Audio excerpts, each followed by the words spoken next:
kalau nggak boleh bertamu, ya nggak usah bertamu. Kalau kita tetap ngeyel bertamu, berarti mau apa? Mau konflik, mau berantem, karena kita nggak boleh bertamu. Jadi kalau nggak boleh bertamu, jangan memaksakan diri untuk bertamu, karena kalau kita disuruh pulang maka pulanglah. Itu lebih mensucikan jiwa kita. Jangan sampai muncul konflik dengan orang itu. Wallahu bima ta'malun alim, dan Allah Maha mengetahui atas apa yang kalian kerjakan. Laisa 'alaikum junahun an tadkhulu buyutan ghaira maskunatin fiha mata'un lakum. Gimana halnya dengan rumah yang enggak ada penghuninya? Dia sudah rumah tua.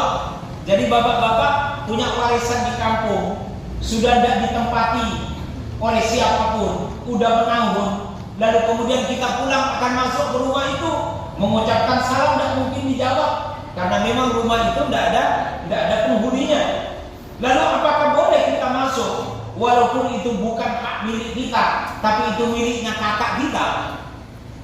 Maka ada syaratnya, fiha mata'un lakum.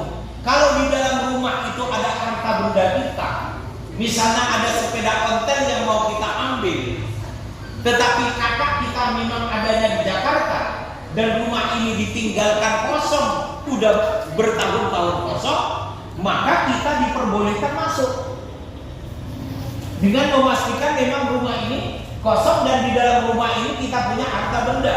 Apakah namanya sepeda motor, apakah namanya sepeda ontel, apakah namanya kursi dan lain sebagainya, maka kita boleh masuk.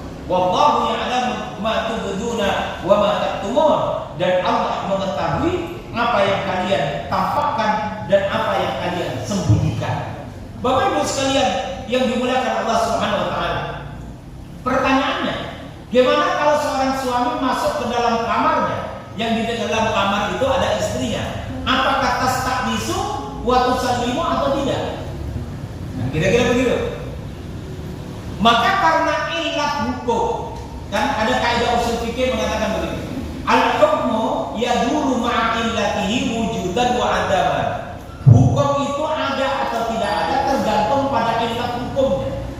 Oh, ternyata yang menjadi ilat hukum orang masuk rumah orang lain dengan minta izin dan salam dalam rangka untuk melindungi aurat. Sehingga kalau seorang suami mau masuk ke dalam kamarnya, apakah kita harus minta izin dan mengucapkan salam? Maka menurut para ulama tidak diwajibkan seorang suami ketika masuk ke dalam kamar itu dengan ucapan salam. Loh, kenapa begitu?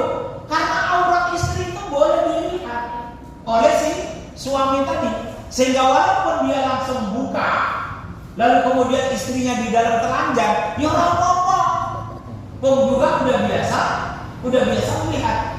Tapi kalau anak ke kamar orang tuanya, tetap harus menutup dan salam, karena anak tidak boleh melihat aurat ibunya, dalam makna ibunya itu ada sesuatu yang disembunyikan dari anak. Kalau dari suaminya kan tidak, dari ujung rambut sampai ujung kaki dia sudah bisa lihat.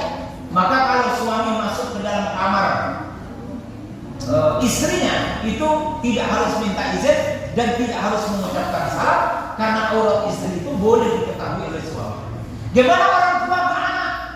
Sama, ada wilayah di dalam dirinya anak yang tidak mau terlihat oleh orang tua. Maka orang tua masuk ke kamar anak juga sama, harus ngetok pintu dan mengucapkan apa? Mengucapkan salam. Bapak Ibu sekalian yang dimuliakan Allah Subhanahu wa taala. Lah gimana kalau di dalam rumah itu ada api? Harikun, kebakaran.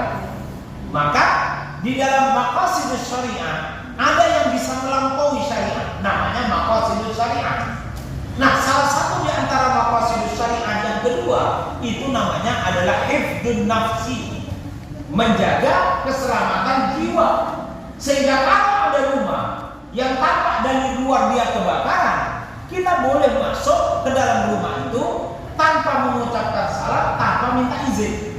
Karena para ulama bersepakat izin itu hukumnya wajib, salam itu sunnah muakkadah. Tapi izin diperbolehkan kita bertamu itu malah wajib. Mengucapkan salam itu sunnah muakkadah.